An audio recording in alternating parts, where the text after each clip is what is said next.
There's a reason why Steve Jobs and Albert Einstein loved and spoke frequently about simplicity. Leonardo da Vinci said simplicity is the ultimate sophistication.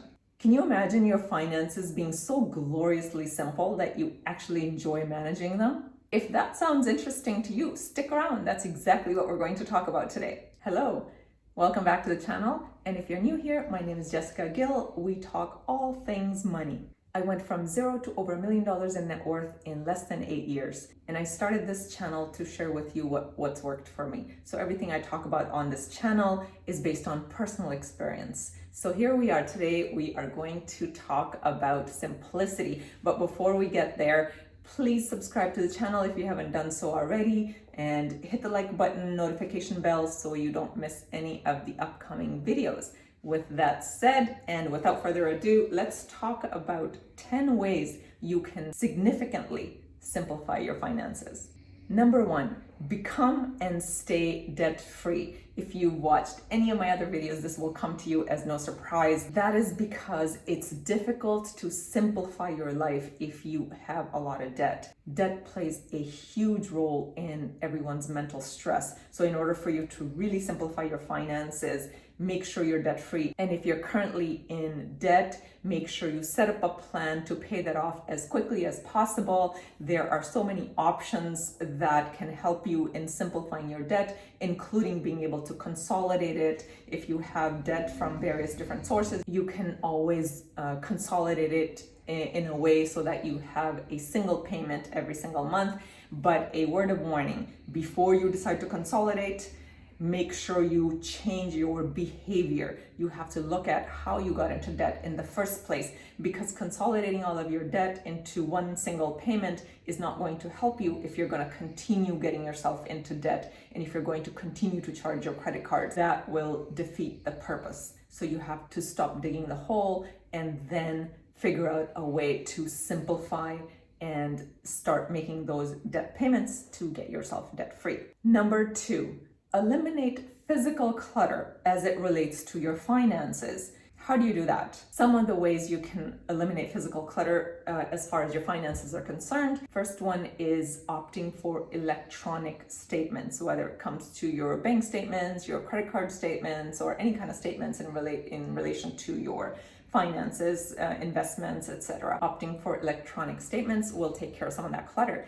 And bills are another way. So having your bills sent to you via email or logging on to the vendor's website or whatever. So electronic forms of bills, and digitize your documents as much as possible, and keep your inbox clean. Digital clutter also needs to be dealt with. So make sure you keep your inbox clean. Unsubscribe from retailers so you are not tempted with constant sales, and unsubscribe from unnecessary streaming services. Get rid of the apps that you don't need. So keep your financial life as simple as possible when it comes to paper or digital clutter. Number 3, now let me contradict myself on what I just said. Use a notebook and a pen to manage your finances. I just told you to get rid of paper. So hear me out here.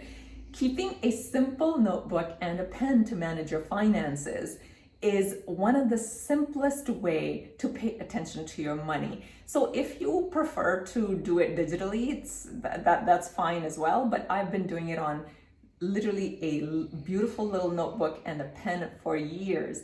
And now I do use spreadsheets for especially rental properties and so on, because it gets a little bit complicated. But the point I'm trying to make is you don't need any fancy spreadsheets or apps or tools, although all of those things are available out there in the marketplace. But don't let that stop you. You don't need to complicate it. You don't need to spend money on it. You don't need to do any of that. A simple notebook and a little bit of time is all you need to take care of your finances. I love simplicity. I've had the same notebook for the last 10 years. It's barely quarter used, so I know that I'm gonna have it for years and years, probably decades to come. There's just something extremely satisfying about the sensory experience of having a beautiful notebook and a pen that you like, and sitting down and having your goals, and I have my net worth on it as well, so you can do your expenses, your net worth, any of your financial statements, because it's just you. It's basic. It takes a single piece of paper and you can create columns just like you would in a spreadsheet year by year. And it's just there's something so satisfying to handwrite things.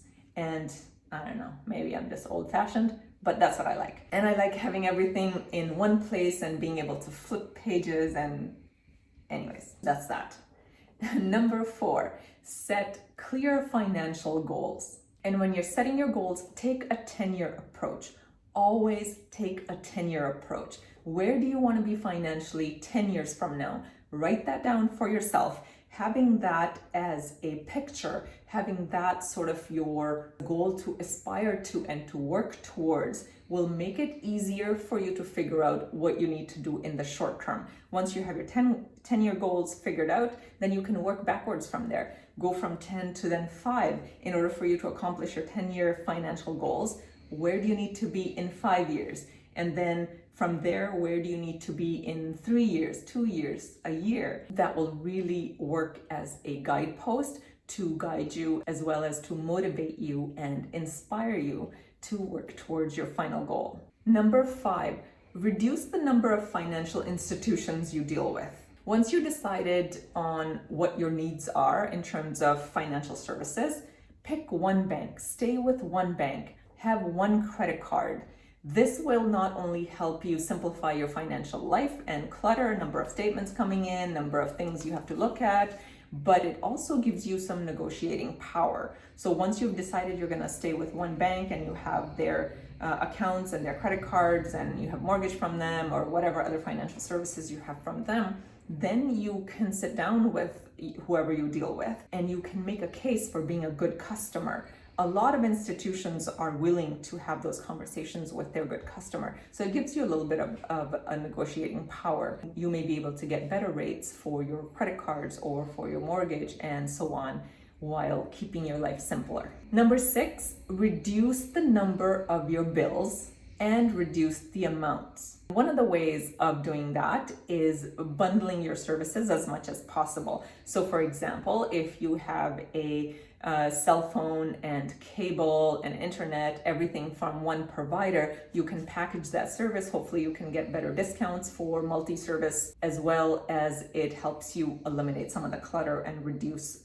some of the institutions that you have to deal with. Another example might be insurance. So if you have all of your insurance needs met by one company, your home insurance, car insurance, etc., have that with one company, again, you can get a multi-product discount and it helps you simplify your life. Another example could be your household bills, like your water, electricity, sewage, all of that. If it's a possibility of packaging all of your utilities with a single company, that can be helpful as well. As you are reducing the number of your bills, so you're bundling services, don't forget to negotiate and get better deals and reduce the amount of the bills that you're paying every single month. Number 7, simplify your investment strategies to long term. Buy and hold. Whether it comes to the stock market or the real estate market, time is your friend.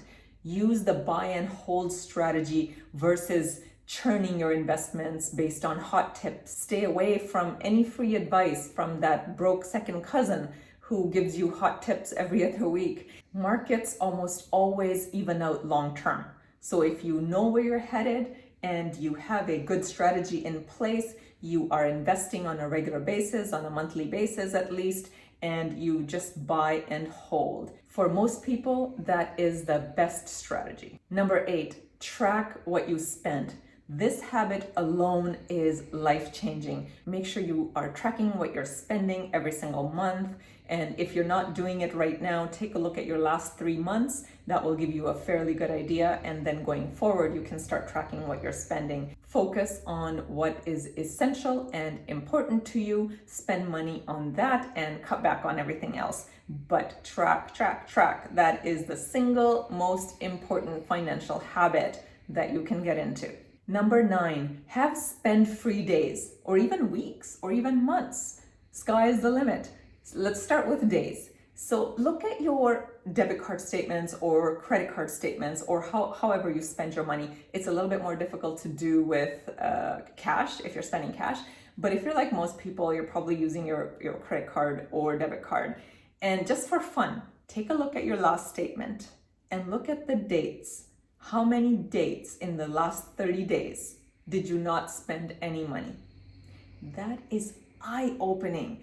Every now and then I like to do this exercise and I'm like, wow, like there are days you're spending multiple times a day and you're spending something a little bit here and there, but something every single day. It's kind of crazy. Setting that as a challenge is actually a lot of fun. You can start with a day or a couple of days and then increase it to a week. I've personally have done it for a month.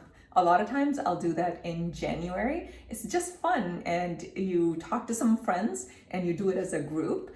And what that does is not only it helps you save money, but it helps you be creative. It helps you with ideas, especially if you're doing it with friends. You can share ideas, you can share resources, and you will be surprised at how most of us sort of bleed away money on these little insignificant things. So I highly, highly recommend doing spend-free days or weeks or months. And number 10 and final one, it's somewhat related to the previous one, is use a single source to spend all of your money. That means if you spend your money using your bank account, use that one bank account or that one debit card from that bank account to do all of your spending. And if you use credit cards like I do, use one credit card, put all of your daily spending or monthly, weekly, whatever you spend on any given month, use that single source, that single credit card or single debit card. That will do a couple of things. One is that it will really, at the end of the month, when you look at the statement, it will give you a pretty good idea of how often you spend and what you spend. It's a little bit of an eye-opener. And it'll help you in that previous exercise as well from number 9. And the second thing it does is it simplifies your tracking. So if you want to look at what you spent in any given month, looking at one statement is a lot easier. It's a lot simpler. You know exactly where your money went. So it makes your tracking much, much easier. So whatever you use a single source. And please, if you're not good with credit cards, don't use credit cards. I'm just using that as my example.